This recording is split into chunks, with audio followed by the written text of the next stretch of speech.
So the topic of our Dhamma talk is insightful wisdom.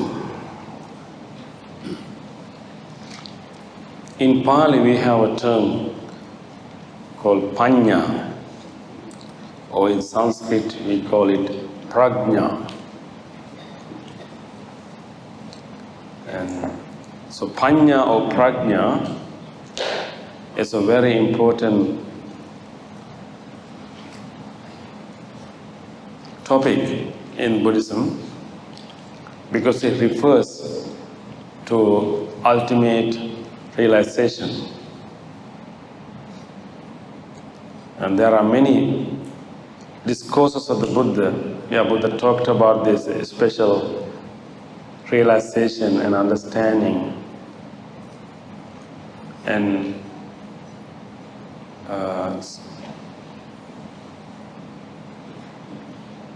in English we use the word wisdom. It's important for us to understand what we try to develop in these meditation practices. The prajna or panya, this insightful wisdom, is the culmination of our practice. We are growing it, developing it, and keep enhancing it, and then ultimately when it achieved its full level, and it is the prajna, and it can also be a paramita. So we have prajna, paramita, and whenever you hear about wisdom, sometimes we also think about knowledge. And here, what we really mean by wisdom is very different from what we usually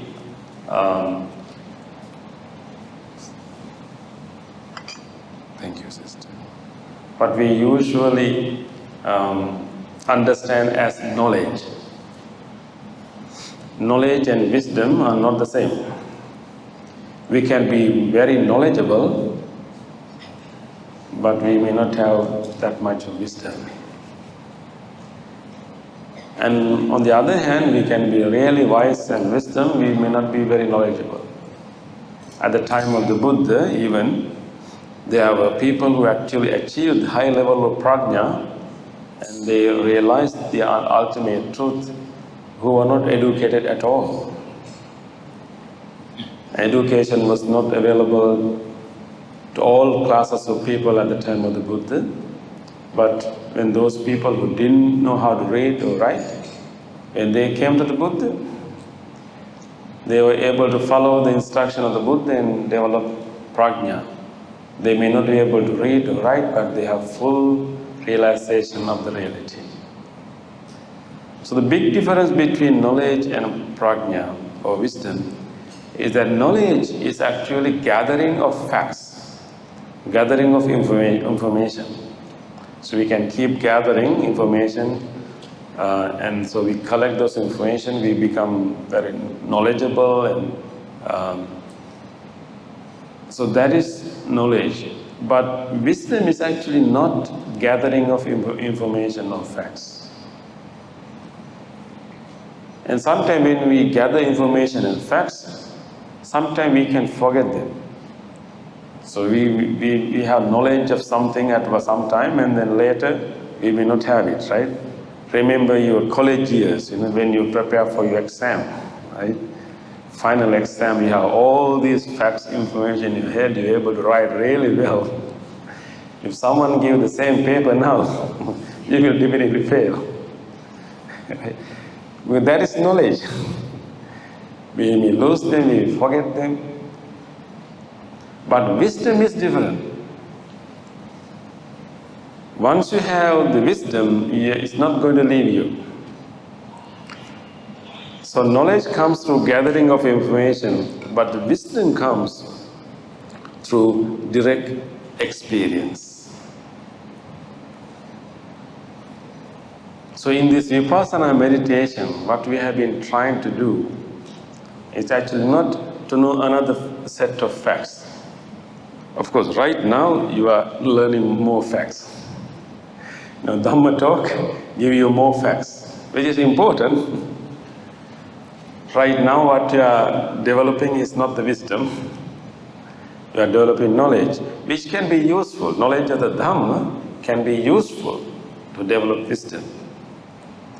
But if you contemplate the facts, contemplate the Dhamma, the knowledge of the Dhamma inside in your own mind, if you let the Dhamma, knowledge of the Dhamma to play inside your mind and try to understand your experience with the light of those Dhamma knowledge, then you may develop wisdom. So wisdom comes when we open our mind and when we directly observe what is happening. And our direct experience of something will allow us to have realization, what we call realization, and then you will not forget it. Because it's not something to be forgotten, it's something to be experienced.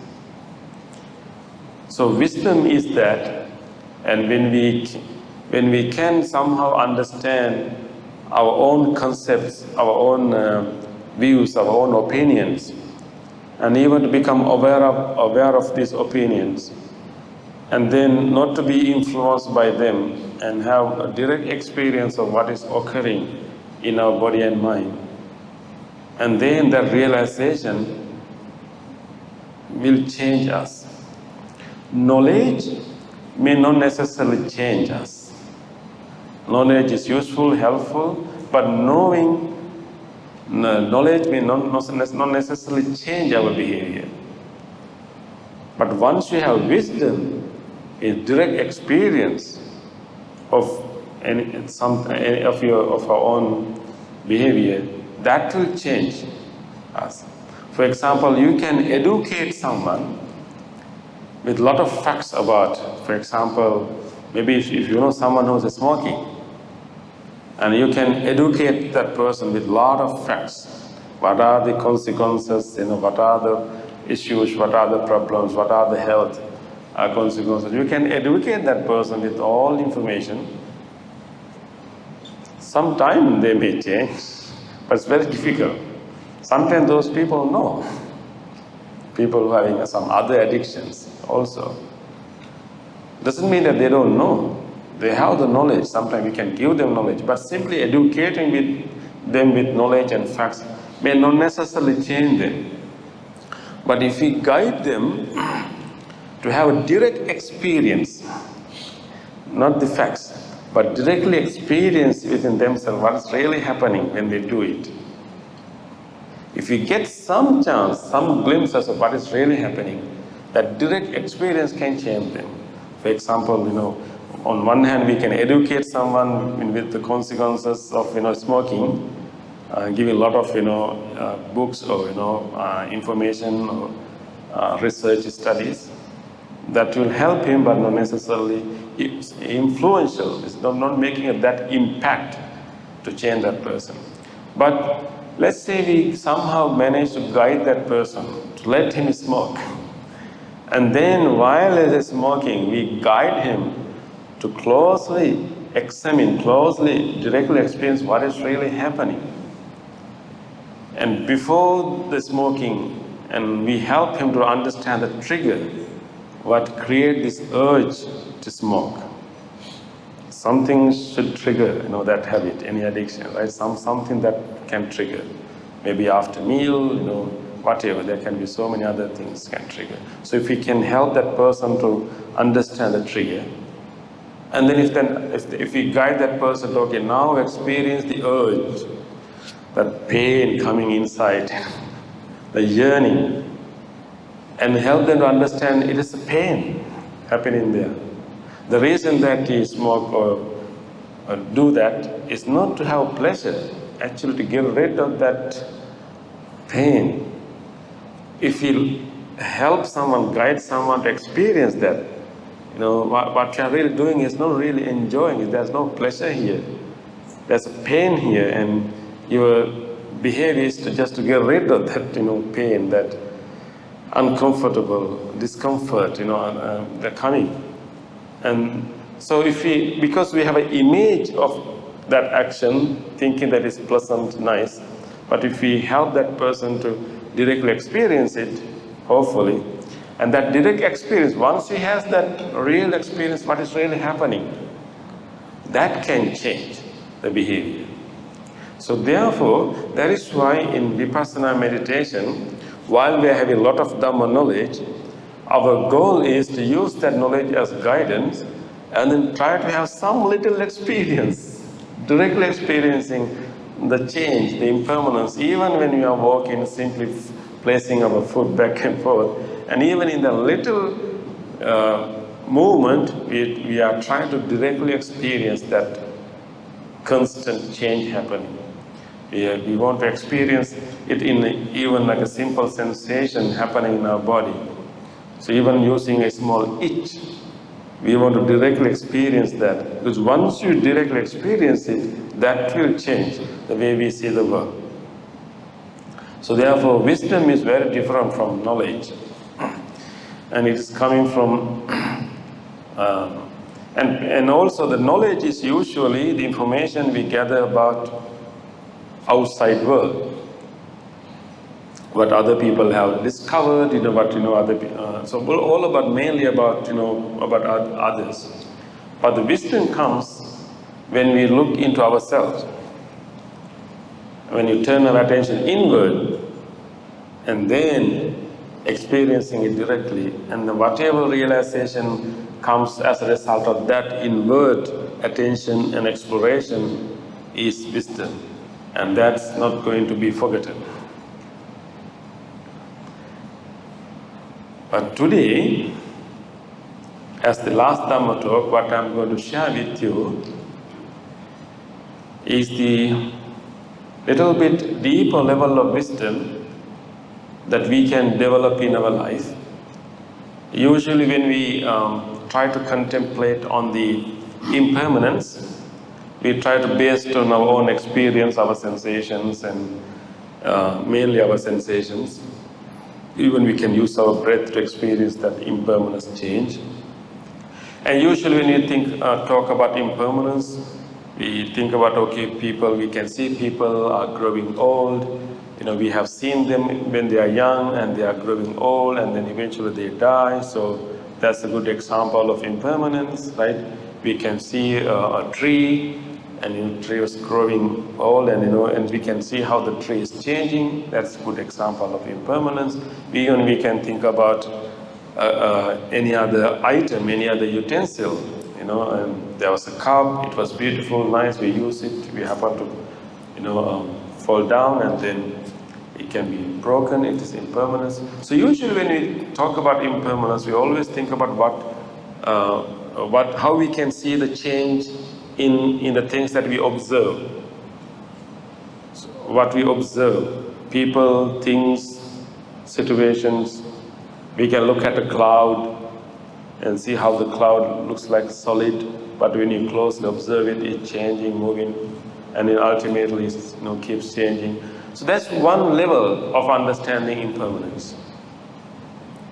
But more deeper level of understanding impermanence is actually not necessarily to understand the object of our experience, like a tree or a person or a cup or a cloud. That is the object of our observation. The deeper level of impermanence is experience, not when we focus on the object of the experience, but when we focus on the very process of the experience. It's not necessarily what we see and hear, what we can observe are impermanent. But actually, our very experience of it, the way we see it, the very process of it is impermanent. It looks like when we are looking at something using an instrument, maybe a telescope, right? So we can see what we see through the telescope is impermanent. But the real impermanent is that actually telescope itself is impermanent. And it's its condition will produce. And then whatever you see, you don't have to talk about it, when the instrument is impermanent. So when Buddha described the impermanence, most of the time he did not talk about impermanence of chairs or impermanence of any objects. He talked about the impermanence of the eye.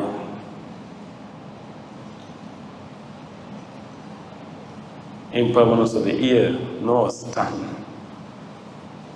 Because this is how we experience the world. And whatever we see, whatever we hear is actually is a momentary construction happening at that very moment.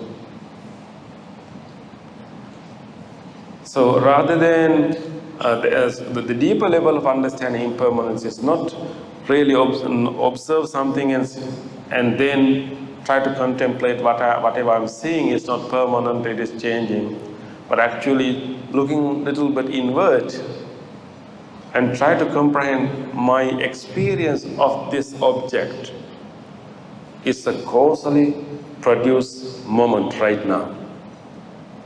I'm seeing this or I'm hearing this right now due to number of causes and conditions, including the organ and so many other supporting factors. Because of that very moment, I can experience it. But all these factors are also impermanent. And we talked yesterday also, we briefly talked about it, right? And for example, think about our ear, right? So whatever you hear,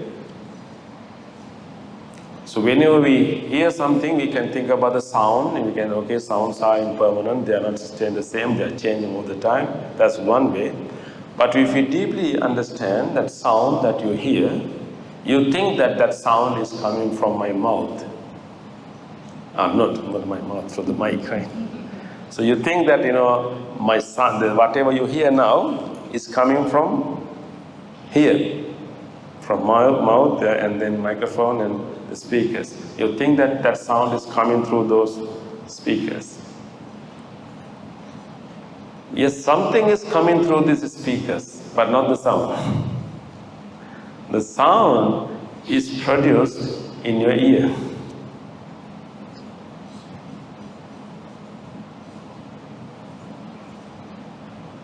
And these sounds will vibrate your eardrum in a particular way, right? And then it is actually the eardrum that transforms those vibrations into sound. And then because of you have previous, concepts, I'm making some sounds, so we have a convention that this sound means this thing. And you agree to that convention, therefore you make sense of the sounds that I'm not really sound, but the vibration that I'm emitting. So our experience of the sound is actually produced in the ear. So it's not really something outside that I'm listening. There's some support from the outside, but the very sound occurs in our ear. But this very ear is impermanent. You may not hear these sounds every day. All the time, because this capacity of this ear can be different. And of course, when you are growing old, it can be different. There can be some other health reason, it can be different. Right? And when there's a change of temperature, it can be different.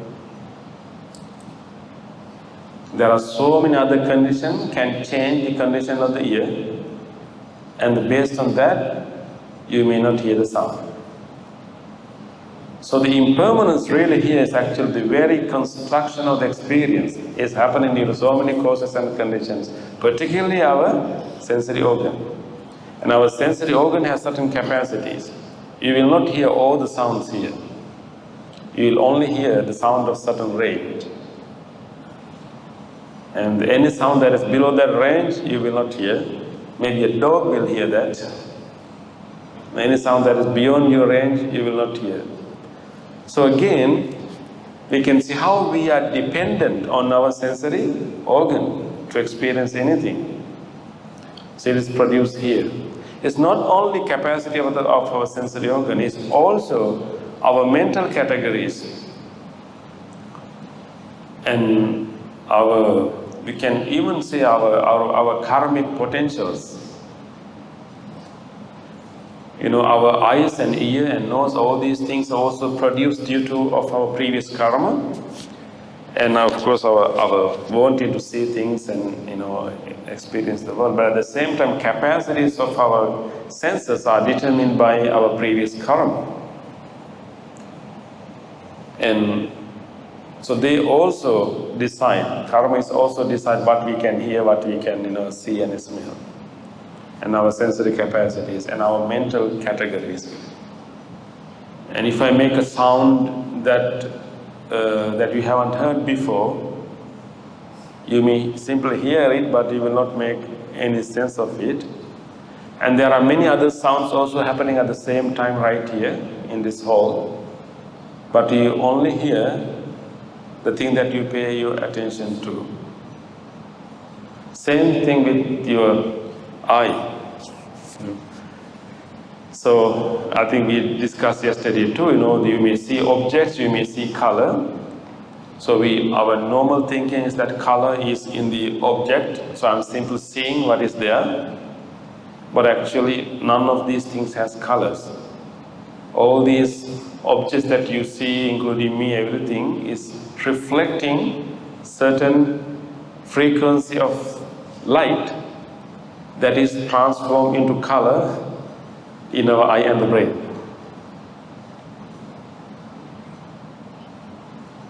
So you think that you are wearing white clothes. Probably it's not. You are wearing a material that can reflect most of the light back. So therefore when it hits my eye, I transform into white. And so different colors can reflect different range, different frequency of light. So in that sense, the color that we see is not really over there in the object. It is produced in the eye and the brain. And if the eye that we are using to see the color is changing, it's not reliable. That is why sometimes we have to use glasses. It's not reliable. So many other conditions are occurring here. And based on that, the color may be different.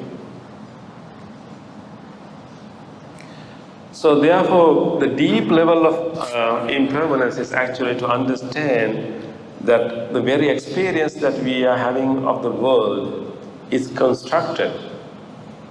And the very tools that we are using to experience the world, which are our organs, are impermanent. They are changing, their capacities. And so the very experience is impermanent. Not to talk about what we experience. And then every moment, once we finish one experience, it's gone forever, and the next time when you look at, we are having actually complete new experience. For example, when you see here, you can see this whole area, including me and everything. And then when you can close your eyes, and then you can open it again, and you think that you are seeing the same thing. But every time, we are seeing a completely new image based on it, because every time our eye is receiving different rays of light. And your attention is also very important. So now you are opening your eyes to this direction, you can see so many things. There are so many things within the range of your eye, but you don't see everything. You only see what your karma has allowed you to see, your karmic potential. And you can see only what is within the range of your eye, based on your eye capacity. And then you will only see the things that you already known before. If you don't have a category You will not even see it. And then you only see what you pay your attention to. There are at least four factors. So there can be things in this state that you haven't seen before. Yeah, you keep your eyes to this direction, but you may not. There can be so many things that you haven't really seen before. But if I guide you to pay your attention, you will see it.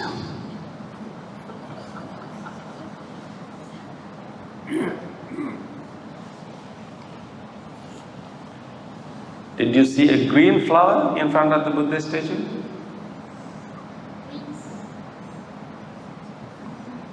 Now you see it. Did you see it before? Can you see there's a green flower among that bouquet of flowers? Can you see it now? Okay, now you saw it. Now we can talk about it.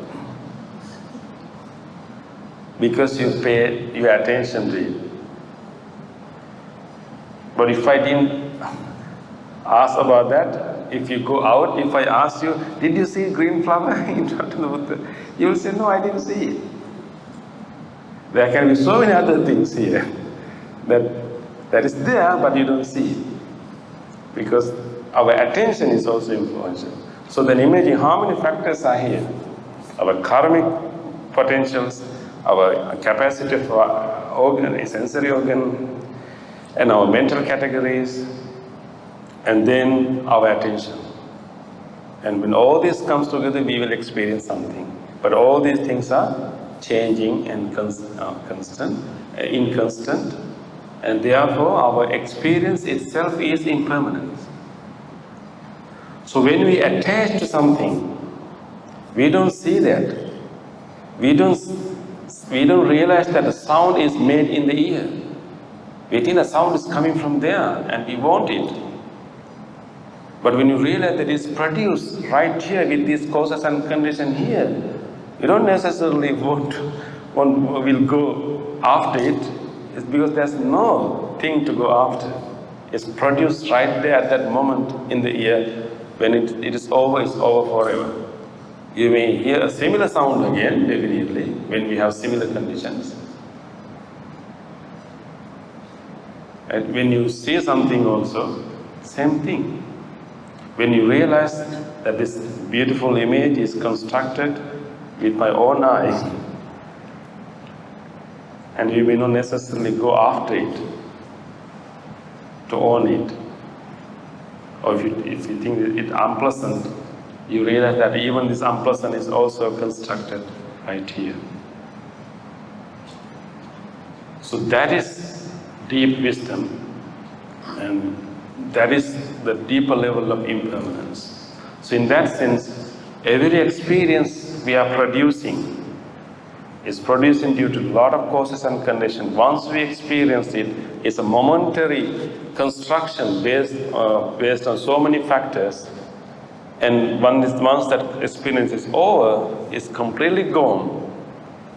We will have the similar experience next moment, but we are actually producing whole new thing. If I ask you to look at that green flower again, you will look at it, you will see it, you think that you are seeing the same flower that you saw a few minutes ago. But when you look at now, the whole new rays of light is coming to you.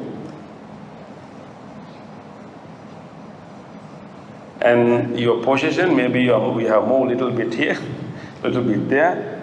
Your direction, your viewpoint may be different. And even the flower itself has changed a little bit, is withering. So the next moment when you see the flower, it's completely a new experience. We think that it is the same flower. But in reality, it's a whole new experience, the change, impermanence happening at every moment. That's the deeper level of impermanence. And once we realize it, we understand that actually there's nothing to cling in the world. because they are produced right there at that moment due to many causes and conditions, including our own sensory organs and our mental categories. And once it's gone forever, and we will have a complete new experience next time. So there's nothing actually we can hold or cling into. So we just can live through this. And then we develop completely new attitude about the world. And that is wisdom.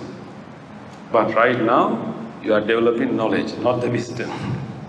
You really have to directly experience it when it is happening. So, but with our normal mind right now, I'm just talking to you, right? But in our normal mind, our mind is not sharp enough to experience this reality. That is why we need some level of samadhi. Because these things are happening so fast. Seeing things, constructing that image, and seeing the colors, seeing the sound, all these things happening so fast, and our mind is not sharp enough to catch, to directly experience it. That is why we need some level of calmness, some level of samadhi, and then our mind is sharp enough, and then we can directly see when these things are happening.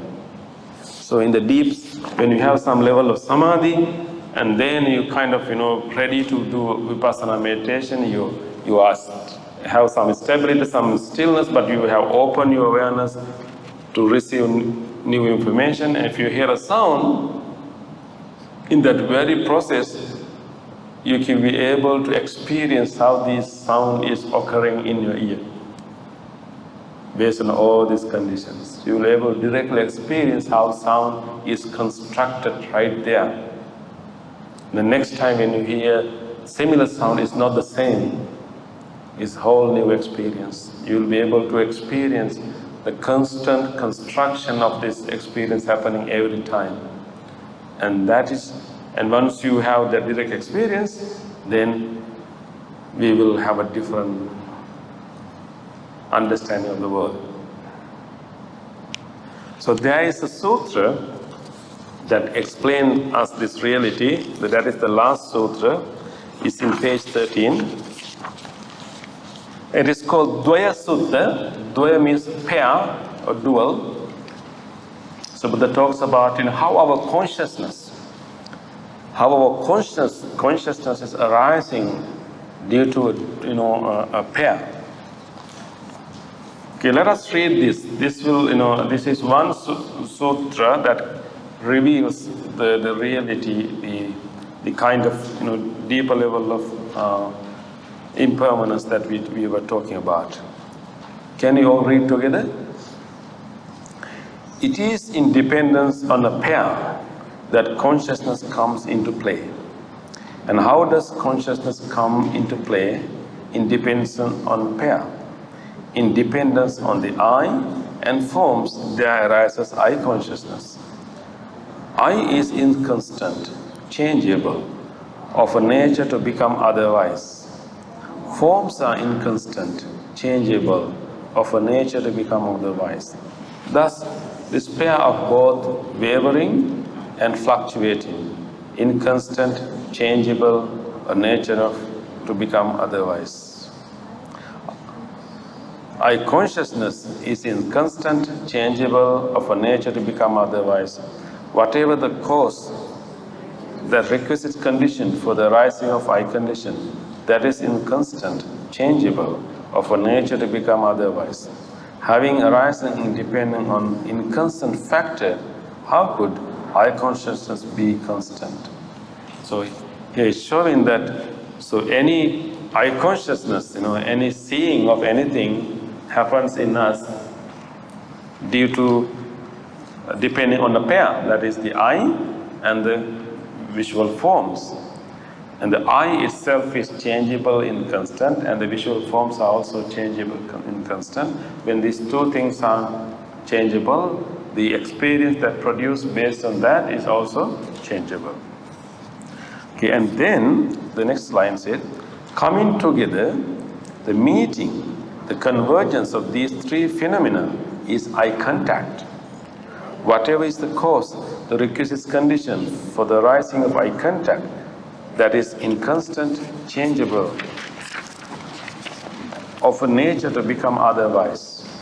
Having arisen in dependence on an inconstant factor, how could eye contact be constant? Contacted one feels, contacted one intends, contacted one perceives. These phenomena are both wavering and fluctuating, inconstant, changeable, of a nature to become otherwise. This is how it is in dependence on the pair that eye consciousness come into play. So we can see that the eye consciousness is the initial, the very first moment of any experience. Ear consciousness or nose consciousness, we just become conscious of something coming to these sensory organs. So being conscious is the initial stage, and that being conscious is depending on the eye and the whatever visual or sound that is coming. Not really sound actually, whatever supporting from the external world. And then when we become conscious of it, and that's what we call the contact or passa, meeting, and that is the foundation to produce so many other sensory processes. So once we have the contact, then we can sense it, and then we can perceive it, means that we can recognize whatever we see or hear. We can use our previous memories and concepts to recognize and perceive it. Once we perceive and all this experience, and then we can also intend, means that we can make a decision whether we want to have it, we don't want to have it, we'll have some reaction to it in our mind. So this is how usually our experience is occurring. So what is shown here actually, all these phenomena are wavering and fluctuating and changeable. So the lesson, the idea here is actually, is not only what we see, hear and smell are impermanent. Our very act of seeing is impermanent. Very act of listening is impermanent, is based on so many other conditions. So the very instrument that we use to see the world is changing and impermanent. And that's the deeper level of impermanence. So once we realize that, we develop deeper wisdom.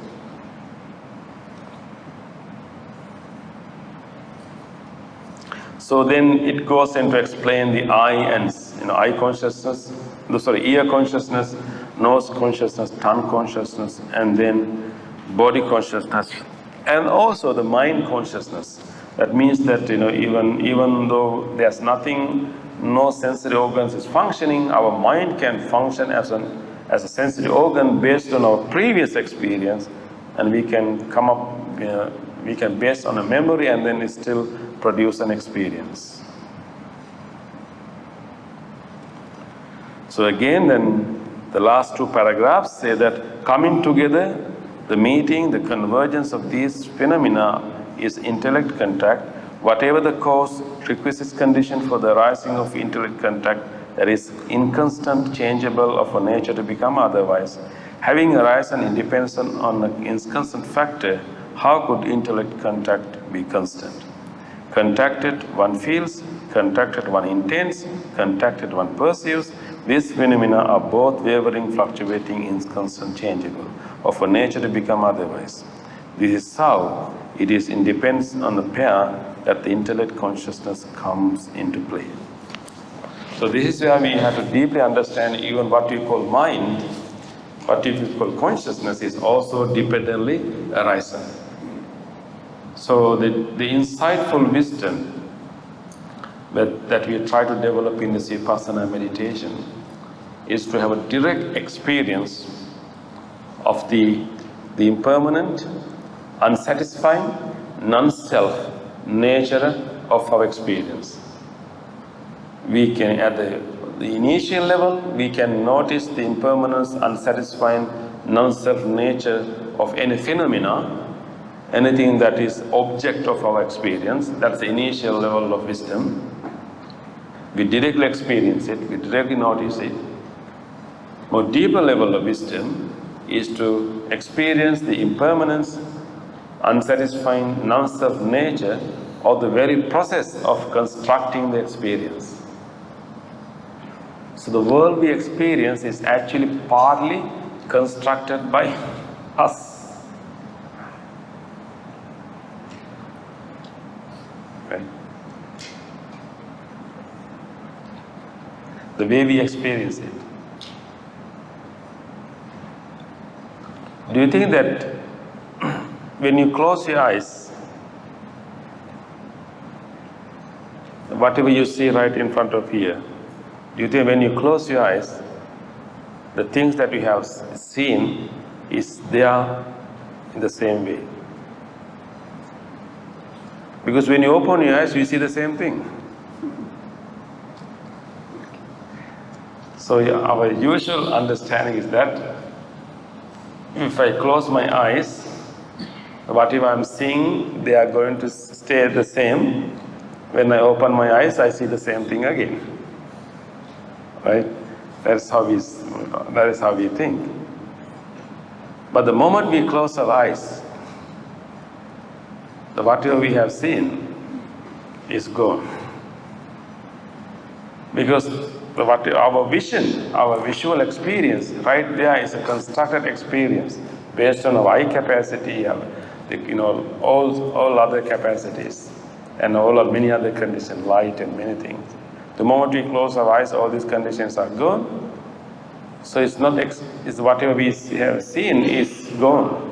But when you open our eyes, we are still again producing the similar conditions. So we can see a similar image. Right? So if there's another living being here, that being may open eyes, and that person being may see a completely different thing over here.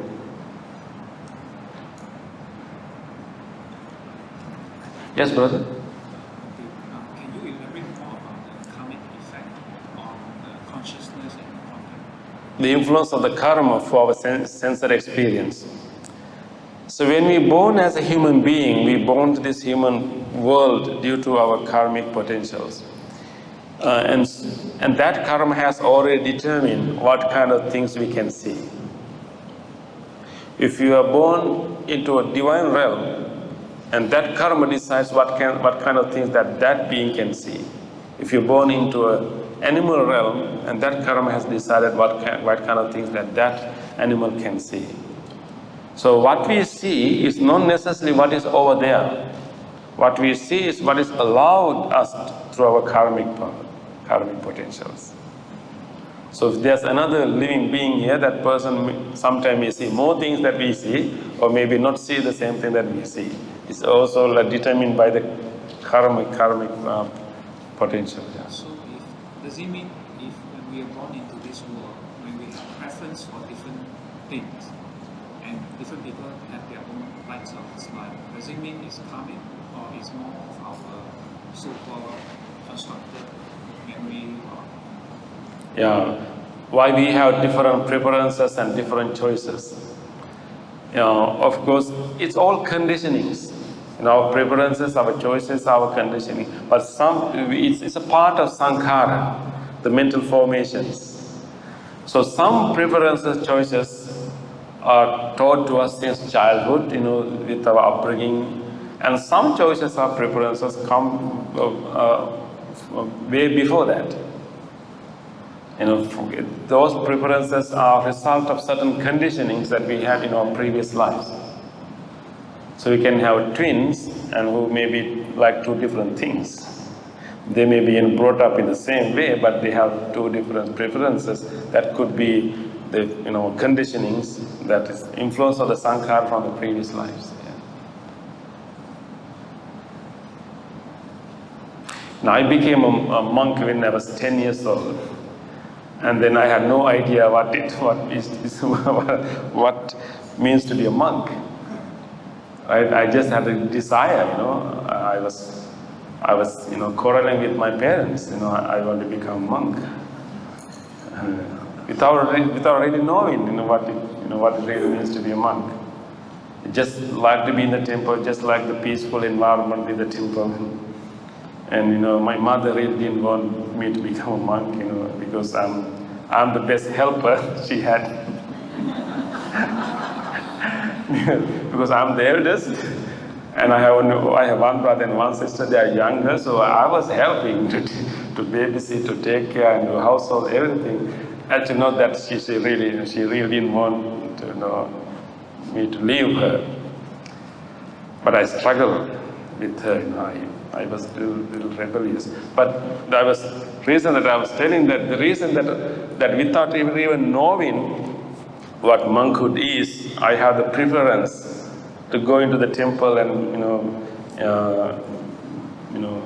wear the robes without even having a conscious awareness of those things. So my master told me that you could have been a monk even in previous life.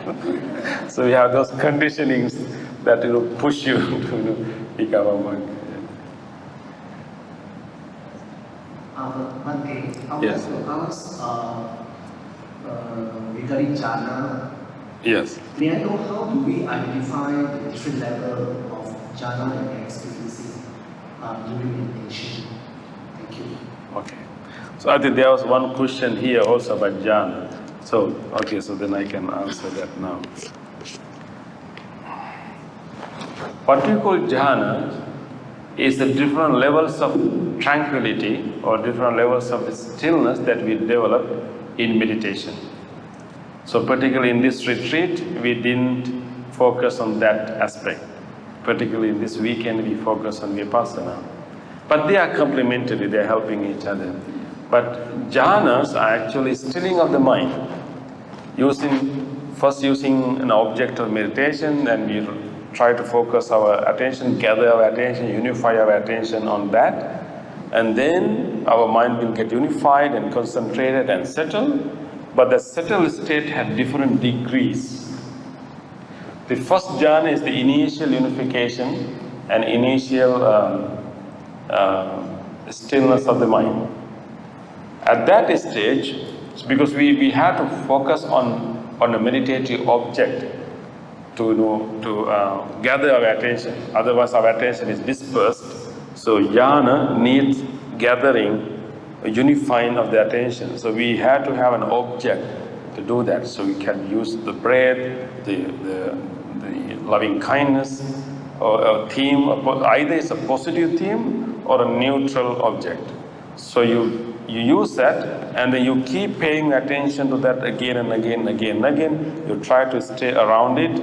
So we call it applied thoughts, applied attention, and the sustained attention.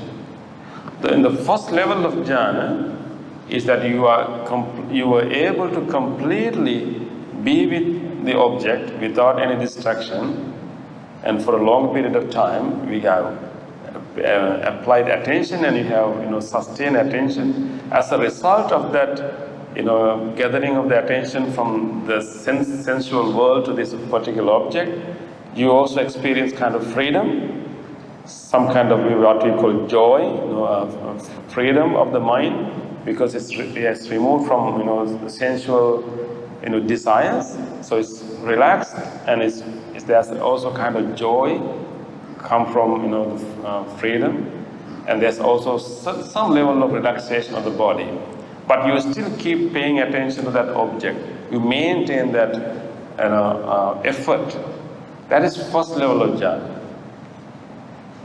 And then if you manage to stay in that state for long enough, and then you will come to a stillness that you don't need to keep making effort of paying attention to the object. You kind of drop the object, you are left with the joy, the relaxation that you experience as a result of coming out from the sensory preoccupation and like inward composure. So the second level, you kind of drop the object, but you are enjoying the joy and the peace. And the third level, you even drop the joy, and you are experiencing the full relaxation of the body And the fourth level, you even drop that and you are in the equanimity. So in simple language, there are different degrees of tranquility of the mind that we gain through composure of the mind, meditation. So, Bhante, sorry, that means if a person were to achieve level 1, let's say for example, or level 2, level 3, if you go higher, there is no guarantee that you actually will be achieve another higher level, is it? You mean after the 4? Yeah. That is equanimity. There's no after that. That means full composure. Because these jhanas are not really kind of achievement. Actually, it's kind of dropping. It's a dropping of our rational thinking. It's dropping of our heavy emotion. We actually are dropping and losing and losing and losing. So the first level of the jhana, you have some effort to keep your attention. You are successful. You are one with the object. And the secondly, even you drop it. Third level, you drop even the joy. So it's not really achieving anything. You actually, maybe in that case, maybe shutting our mental functions. You shut the cognitive function in the beginning. Before that, well before that, you shut all the hindrances, 5 hindrances, means heavy emotions. So it's more like withdrawal and shutting. So once you get the equanimity, there's no more to shut down. But of course, that doesn't mean that you are enlightened. This is simply a temporary state of composure. You will come out. But we can use that composure, that tranquility, that stillness to develop insight that we talk about. That will make that peace, that realization permanent.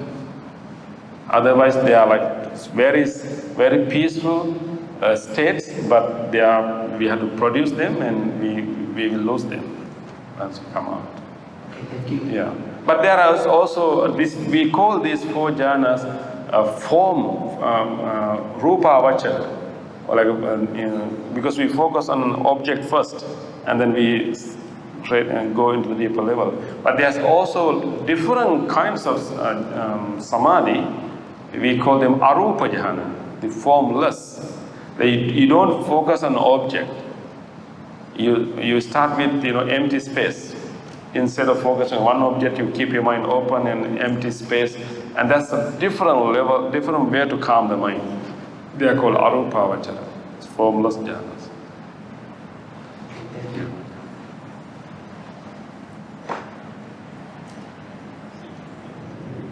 Bhante, this teaching you have given to us on insightful wisdom, at the end of this retreat, we go back to our quote-unquote normal real world as daughters, as spouse, as employee, employer, children that we have to take care of and nurture and make sure they do the right thing, and that they are well educated and give them the values. What we've learned today about impermanence, non-self, not to be attached, how are we going to use all this in the real world? Because we have to function in the real world, right? We say we don't want to be attached to our children. Does it mean that we also don't want them to be attached to me, to us? And yet the bonding of a parent and a child is so essential and so real. We need to care for them, and in caring for them, I don't think we cannot be attached to them. To a certain way, we are attached to them. So perhaps you could help me understand how to use this insightful wisdom to help me in my daily life in the real world. Thank you. Thank you, sister, for that question. And of course, I was thinking to talk on this at the end. But not only you, sister, after this retreat, I also have to go back to the, temple and take care of the Buddhist center and, listen to the people. And so there are so many, as a monk, I also have so many other obligations, and there are so many other young monks under our care, and we have to, look after them. So we all have those, obligations and duties. So what we did actually during this retreat, we had some glimpses of the true reality, and we tried to, go closer to that true reality. And of course, at this level, we may not be able to like live, because this is only a very temporary experience that we are having. But this experience can leave us some kind of wisdom, some kind of guidance to us to go back to the world again. But now do the same thing, same duties, same obligations, but with a different level, with a different approach. So, for example, I can go back to the temple and start to do all these things, but you take everything quite lightly. You don't take things quite seriously, because now we realize that everything is a construction, everything is inconstant. So we can go back again and do all these things, but having a deeper understanding at the back of our mind. Okay, I will do it now, but you don't take these things very seriously. You take everything quite lightly. And then with regard to family, definitely our relationship with our family members, our children, definitely that's very important. As responsible parents, we really need to take care of our children. We should guide them. As responsible daughters, children, we have to take care of our parents. And we didn't talk about removing attachment to children here, right? We talk about removing attachment to our own concepts, losing understanding that our views, our concepts are constructed. So we talked about how we can let go or loosen our attachment to our own concepts. So when we go back and maybe to take care of our parents and children, we can detect, we should be able to observe our own concept of them and the real them. Right now, we are dealing with them using our images of them. We think that this is my child, this is my parent, this is my friend. So we have that image you have constructed in you. So when these people are right in front of you, you talk to them, you interact with them, not with the real person sitting in front of you, but with the image that we have constructed before. So sometimes we get really disappointed, angry, and frustrated because this image is not really working here. So, but with this understanding what we develop, when you go back to our children, so we can watch our own expectations. We can watch our own images that we have constructed of them and be watchful about them and maybe loosen, not to believe them, understand it and and don't attach that image, but to be open to the real individual right here. So in that way, so the real idea of letting go is actually letting go of the control, not simply throwing them away and chasing them away. So letting go means actually let it be, and we simply facilitate whatever we can. So right now, the way we look at our family members is that we think that they are ours, and they should behave the way that I want them to behave. And we have constructed images of them, and we want them to be conformed to that image. And that is how we struggle. So it's not easy, it's very difficult. So now, knowing all these things, we go back, we have loosened our expectations. We have some expectations, but we have loosened them. We have loosened our images of them. So we are ready to move it, we are ready to change it. So I think we can do our obligations and jobs with less stress using this understanding. For example, as a monk, I had to organize programs. I had to, of course, run a Buddhist center. so whenever I had to deal with other people, other monks, so I always try to watchful of my expectations and my images, even when I organize an event. So I have certain image. This is how this event should happen. Right? So I educate everyone, I give them my vision, I can distribute my responsibilities to each person, so using my image of that particular event. But after I distributed the responsibilities, everything, in my own mind, I reduce my level of expectation. When I explain them, I give them the full detail, this is how it has to be. But in my own mind, I believe that if the whole way that I think it should happen, if it's 100%, in my own mind, I have some room for imperfections. And I tell myself that, if it is 75% working, and that's good enough. I don't I don't try to complete that just 20%. That's so stressful. And that's not really helping anyone. So I explain, but then I lower my level of expectation. I'm open for any accidents that can happen. So I'm prepared in advance for any changes happen. So if those things happen, I'm still okay.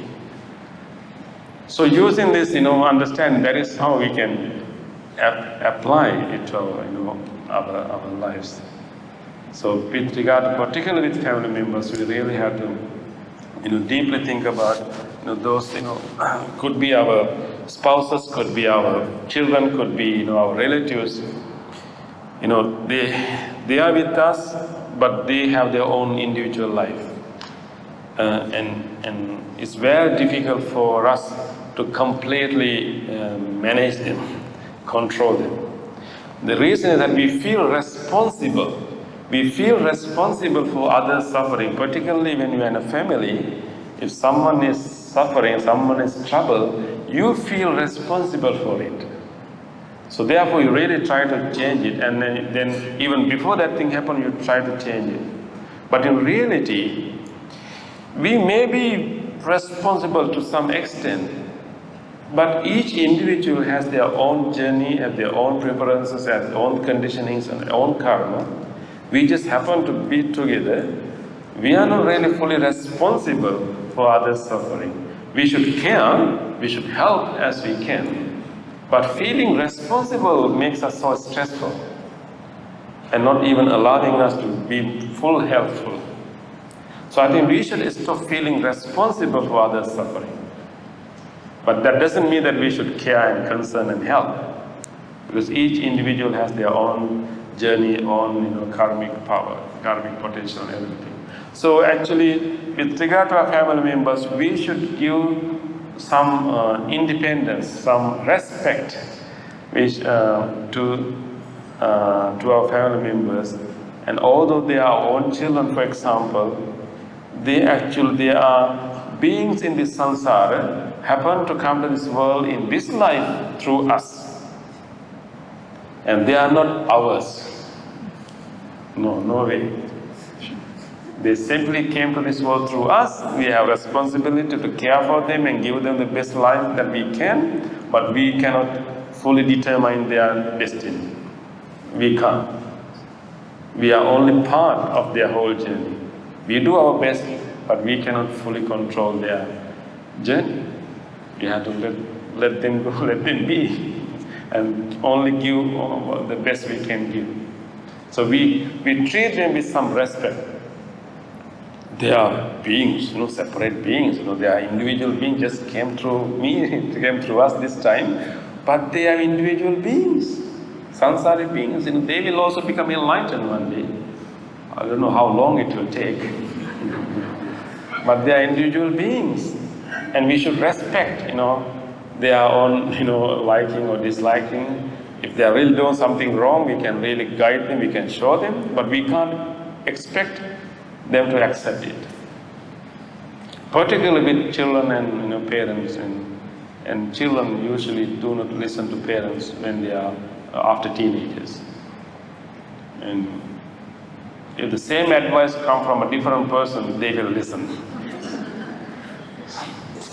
Yeah, in the Satipatthana Sutta, we only covered part of that sutta. There's a whole section on mental qualities, and she is asking whether we are going through this that section. Actually, sister, that section needs a little bit more time and thorough study, because each section is full of information. We have hindrances, 7 factors of enlightenment, all these things, and then 5 indriyas, 5 faculties. We will not be able to cover in one session. Yeah. Thank you. You can read it, maybe that will be for another time. So I think, can we? Yeah, we have 5 more minutes for the break. Maybe I cover this. So I will. Yes. Regarding the foundations of mindfulness, right? Can we practice individually, or do we need to take it as one step? Yeah, that's a good question, sister. When we train, we can try to practice each section. We focus on Kaya Anupasana, contemplate the body, we practice all these methods, and we become very good at it. And then another time we focus only on sensation, we become good at it, and then Chitta Anupasana, Dhamma Anupasana. When we train ourselves, we can focus on one section, and then develop our ability to watch them and observe them with equanimity and see the change, impermanence. But once you're in a normal life, because these 4 foundations of mindfulness has to be practiced not only in the meditative sessions, but when we live our life. So once we get the training, and then when you live your life, so whatever comes to the prominence of your experience is one that you will contemplate. If it's a bodily experience, and if the prominence at that moment is the body, pain or a movement or a posture, and you focus on that. If the sensation came to prominence, you focus on that. And if you feel sad or disappointed or maybe elated, then you focus on that state of the mind. And if you have a certain thought and emotion or anger or maybe whatever joy, and then you focus on that. So whatever comes to the prominence of the sensation is what you will be contemplating in your normal life. But when you want to train ourselves to observe them, catch them, we focus on one section and we become good at it, and we focus on other sections. We can have 4 retreats on focus in each section. And then once you're good at it, and then we can go out and be mindful of whatever comes to the prominence of our experience. So sometimes during daytime, right? Not seated, right? So there will be random thoughts, and some are quite nasty, negative thoughts. I don't know whether it's because there's a daily practice. So during daytime, when the negative thought comes, I'm able to catch it, or maybe if I didn't practice, maybe the thought will just come, and then it trigger a feeling, say unpleasant feeling. So. You mean in the meditation or your normal life? Or normal life. So? So my question is, like during daily life, right? Sometimes, different thoughts. Suddenly there's a negative thought or a nasty thought comes. It's a random thought. So I recognize it. So I don't know whether that is because of the daily meditation. Yeah, definitely.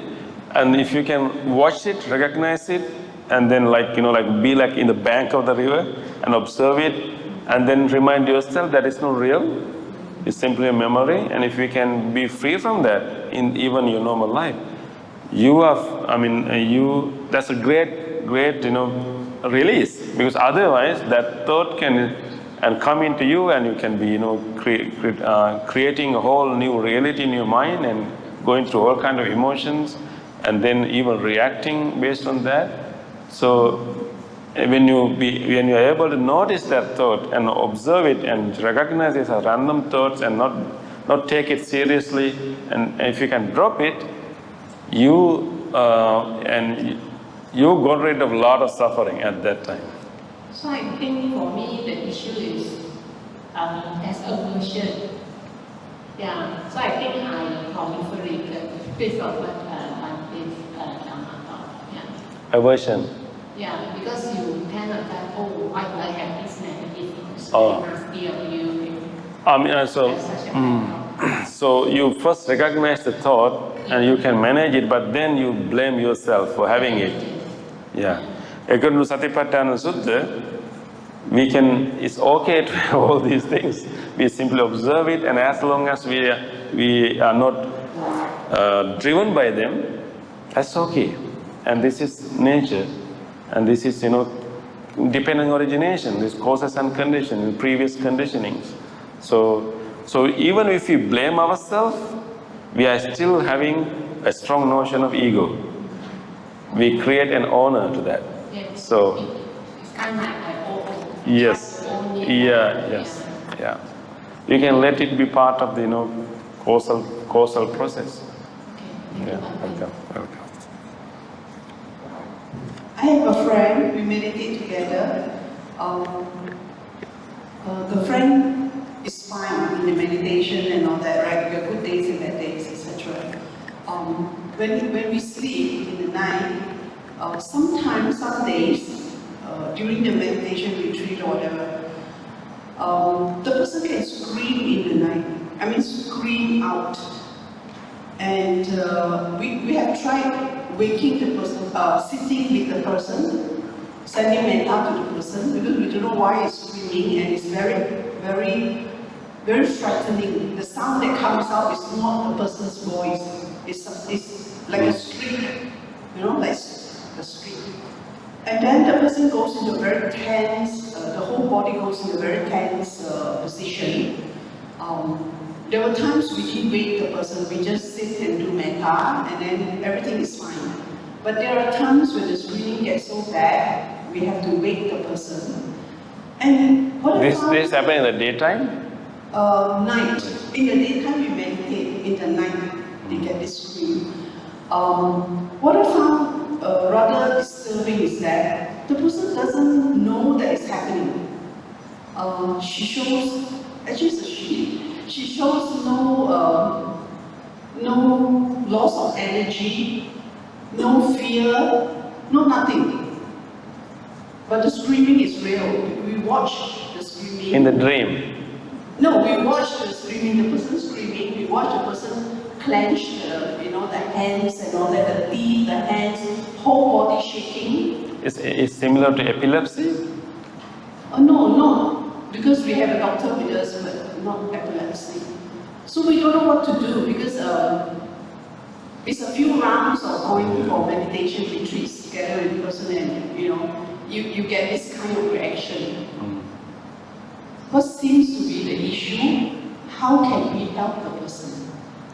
Oh, I'm sorry, sister. I also don't know what to do. It's a serious issue. Yeah. I suggested seeing a doctor, but the person said, I'm not sick. Yeah. I'm not tired. I'm not agitated or whatever. Yeah. It's strange. So this happens only in the night. The daytime. It happens only in the night, not in the daytime. Yeah. Maybe the best thing will be, give that person a separate room and you sleep in a different room. Oh, we and did that. Yeah. I wish we all move out of the room. Yeah. But I think maybe it's more advisable than if she meet a doctor. There are sleep doctors, right? Insomnia doctor. And I don't know, there should be some medical reason that happening, and maybe some due to suppressed, childhood experience or any other. Maybe an abused child. Maybe. Suppression of the feelings and all that. But I think we have no right to imagine. I think best to find medical advice. Yeah. Maybe a therapist or maybe a doctor. But every time you go for the retreat, this will happen. So it will be a good opportunity for you to practice compassion and loving kindness and patience. Yeah. Going back to sleep. Yeah. Okay, let's have a short break now. If you like to drink something, you can do it, and you can, if you washroom, you can do it. Let's meet in 10 minutes.